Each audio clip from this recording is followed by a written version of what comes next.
Bonjour, peuple du chemin du ciel. Aujourd'hui, nous allons entrer dans Matthieu 7, le verset 21. Matthieu 7, le verset 21. Vous voyez, quand j'ai vu ce verset, j'ai dit, ah, c'est... Moi, je n'ai pas compris trop parce que, tiens.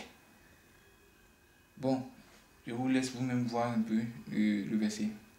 Matthieu 7, 21 nous dit, ceux qui me disent, Seigneur, Seigneur, n'entreront pas tous dans le royaume des cieux, mais celui-là qui fait la volonté de mon Père qui est dans les cieux. Vous voyez un peu ce que Matthieu nous dit, Matthieu 7, le verset 21.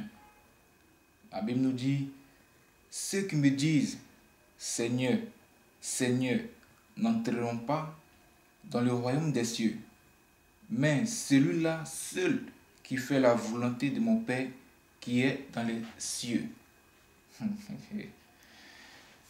Vous voyez, la Bible nous dit quoi? La Bible nous dit, venir à l'église c'est bon, venir prier Dieu c'est bon, mais c'est pas tout le monde qui a parti aussi dans les royaumes des cieux.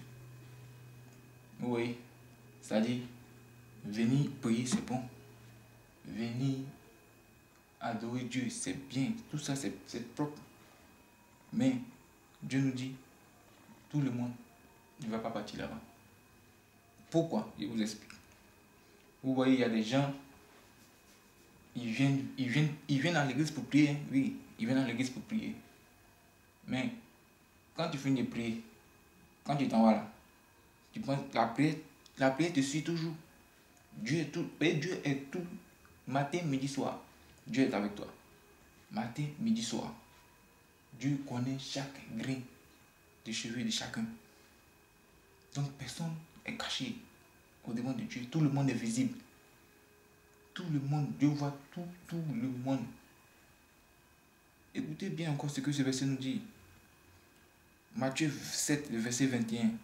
Ceux qui me disent Seigneur, Seigneur, n'entreront pas dans le royaume, n'entreront pas tous dans le royaume des cieux, mais celui-là seul qui fait la volonté de mon Père qui est dans les cieux.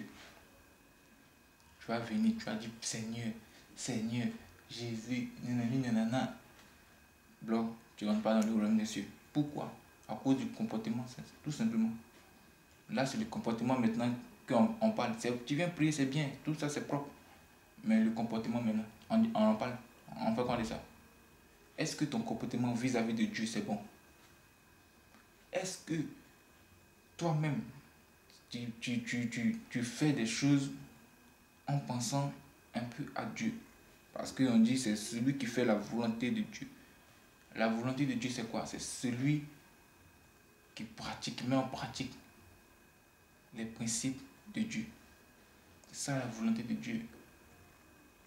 La volonté de Dieu, c'est celui qui marche selon les dires de Dieu. C'est celui-même qui ne fait plus les choses par lui-même. Avant de faire quelque chose, il se met à genoux, demande à Dieu. Mais comme on dit, personne n'est parfait. Personne n'est parfait sur cette terre. Personne n'est parfait. On essaye tous d'être parfaits. On demande toujours à Dieu de nous pardonner, de pardonner notre péché. Vous voyez? Donc, ce que je peux dire à quelqu'un, c'est que quoi? Venir à l'église, c'est bien. Venir prier, tout ça, c'est propre. Mais ton comportement, on en fait quoi de ça? Est-ce que ton comportement vis-à-vis de Dieu est sincère? Est-ce que tu marches vraiment selon la volonté de Dieu? Est-ce que tu fais ce que Dieu... Parce que tu sais, Dieu c'est quelqu'un, il n'est pas méchant.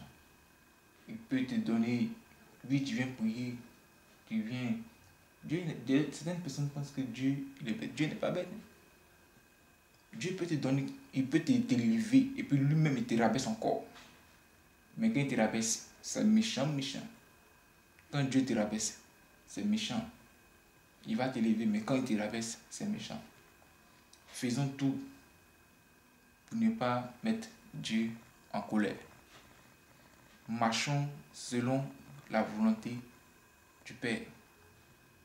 Tu viens à l'église, tu marches selon la volonté de Dieu, que ce soit à l'église, que ce soit chez toi à la maison. Parce qu'il ne faut pas laisser ton comportement à la maison et puis venir à l'église montrer un autre comportement. Non, montre les deux. Dans le pays, ne montre rien. Montre les deux dans le pays, ne montre rien. Parce que là, on parle maintenant, tu viens prier. Mais le comportement maintenant, on en fait quoi? Si ton comportement vis-à-vis de Dieu n'est pas propre, mais Dieu ne pourra rien faire pour toi. Vrai, tu vas donner des prières. Tu vas demander à Dieu certaines choses qu'il pourra faire pour toi. Mais là, on parle du royaume des cieux. La vie éternelle, c'est pas petit. Pour mériter ça, c'est quoi? C'est qu'il faut avoir, malgré que personne n'est parfait, mais il faut au moins essayer d'être dans la lignée de Dieu. Il faut essayer au moins d'être près de Dieu. Parce que le royaume des cieux, c'est pour ceux qui font la volonté de Dieu. C'est pour ceux qui marchent avec Dieu. C'est pour ceux qui font ce que la Bible nous dit de faire. Vous voyez, Dieu a donné les 10 commandements. Tu vois, chaque commandement, tu respectes. Et en plus, derrière chaque commandement, il y a une bénédiction qui se cache. Mais que peut-être d'autres ne savent pas. Derrière chaque bénédiction, il y a quelque chose derrière qui se cache. Une grande bénédiction qui se cache. Derrière chaque chose, il y a une autre chose qui se cache. C'est comme ça Dieu. Fais du bien autour de toi. Donne si tu peux. Mets Dieu en priorité. Voilà. Avant toute chose, c'est Dieu d'abord. Avant de faire quelque chose, Dieu d'abord. Maintenant, le reste vient derrière. C'est comme ça.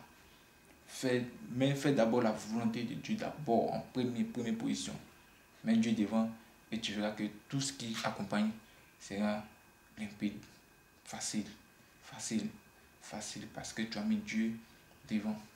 Parce que aussi tu fais la volonté de Dieu. C'est-à-dire, si tu seras clean dans les cieux, tu seras clean.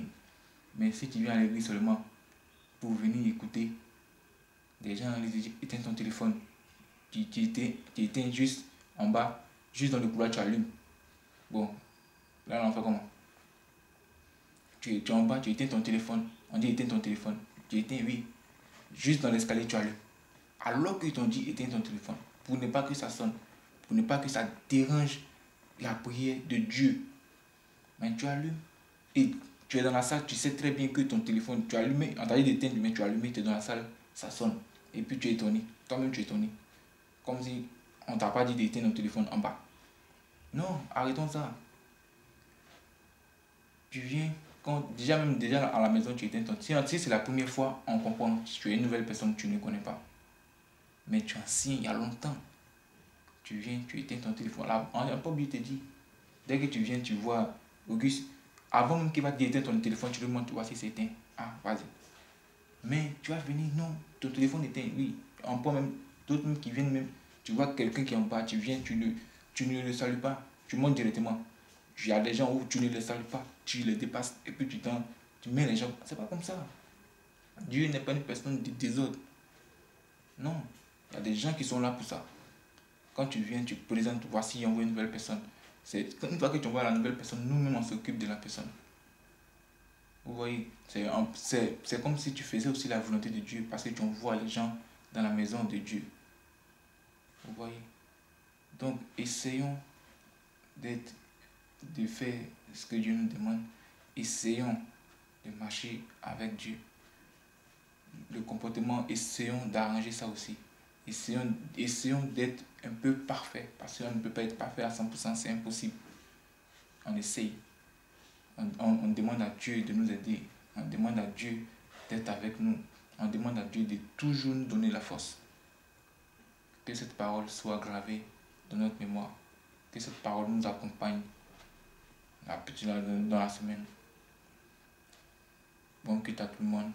Merci.